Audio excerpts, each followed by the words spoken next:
Éric Lombard, ministre de l'économie, des finances et de la souveraineté industrielle et numérique. La souveraineté numérique, je sais pas comment tu fais, pour Internet, on dépend des Américains. Voilà, quoi que tu fasses sur Internet, tu passes par les Américains. Que ce soit Google, que ce soit au niveau des navigateurs, ce que tu veux, tu passes par les Américains. Ah, sinon, t'as l'équivalent, là, c'est quoi? C'est Quant? Ou quoi? Je sais plus c'était quoi ce navigateur. Sauf que ça a été montré, c'est un mouchard, en fait. Hein, c'est le mouchard de l'Elysée. Donc, en fait, personne ne l'utilise. Hein. C'est de la merde. Quitte à se faire espionner, on préfère que ce soit sur des serveurs très loin. Ouais, parce qu'on sait que les Américains sont pas trop partageurs au niveau des données. Donc, au moins, c'est pas... Voilà. Et eux, ils les ont, et le gouvernement français les a pas. Et donc, qu'est-ce qu'il nous dit, ce ministre de l'économie, notre ministre, à nous, hein, avec ce joli crâne bien dégarni? La transformation écologique est la principale priorité. Édicte ce matin Lombard, qui explique que les entreprises françaises doivent accepter de voir leur rentabilité baisser au nom de celle-ci. Ça n'existe pas dans le monde. Il y a le ministre de l'économie qui nous explique que les entreprises vont devoir accepter de gagner moins d'argent. Est-ce qu'il a compris l'objectif d'une entreprise, qui est de faire un chiffre d'affaires et qui est de gagner de l'argent, en fait? Oui, exactement. C'est ce que j'allais dire, Doliprane, c'est n'importe quoi. Je crois qu'il a pas bien compris le fonctionnement de l'économie, le type. Hein. Voilà. En France, voilà, le type, il a un objectif. Voilà, il a dit la priorité, ça va être que les entreprises gagnent moins. Tu fais exprès ou pas? Comment ça se passe? Hein? Il y a un type qui t'a touché quelque part, il s'est passé quoi, là? Comment c'est possible d'avoir des gens comme ça au gouvernement, putain? Mais ça va pas, ça se passe pas bien, hein. Ça se passe pas bien du tout. Donc, le gars nous prévient qu'ils vont tout faire pour que les entreprises se cassent la gueule. Hein. Et ce qui est bien, c'est que jusqu'à maintenant, sans ça, c'était déjà le cas. Les entreprises se cassaient la gueule les unes derrière les autres. Depuis Macron, on a des entreprises qui avaient quasiment 2 siècles, plusieurs entreprises qui avaient entre 1 siècle et 2 siècles, qui se sont cassées la gueule pendant son mandat, qui ont mis la clé sous la porte. Et l'autre, il arrive derrière, il dit, allez copains, écoutez, alors, jusqu'à maintenant, vous avez été inquiétés par les fermetures d'entreprises, vous inquiétez pas, on va continuer.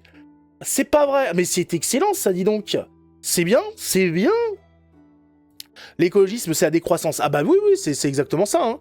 C'est leur technique, elle est simple. Si t'as pas d'entreprise qui tourne, t'as pas de production de pollution. Et donc, tu deviens écolo, effectivement. Eh oui, et donc, vous allez voir que ça commence déjà, puisque on apprend que l'entreprise Eurofan arrête sa production, va donc supprimer 85 emplois, H&M ferme toutes ses enseignes en France. On y est, hein. On va beaucoup moins polluer qu'avant. Hein. Jiffy, ça avait été déjà annoncé que le groupe était en difficulté et qu'ils n'arrivaient pas à trouver un repreneur. Donc autant vous dire que ça va se casser la gueule. À ça, vous pouvez ajouter l'entreprise de café légale.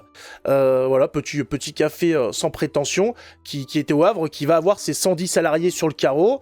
Vous avez la confiserie aussi Sopiquet, voilà, qui ferme et qui va délocaliser au Maroc. Magnifique. On est bien content de respecter avec tout ça nos objectifs écologiques. Voilà. Le plus important, on le rappelle, c'est de ne pas polluer, c'est de ne pas émettre de CO2. Et avec ça, voilà, en délocalisant Sopiquet au Maroc, donc en faisant tourner, en utilisant des transports maritimes et routiers pour acheminer les bonbons jusqu'ici, on fera moins de pollution, c'est évident. Alors que si c'est local, c'est la merde en fait, hein, tu pollues beaucoup plus. Alors que si ça vient de l'autre côté de la planète, c'est propre. C'est propre.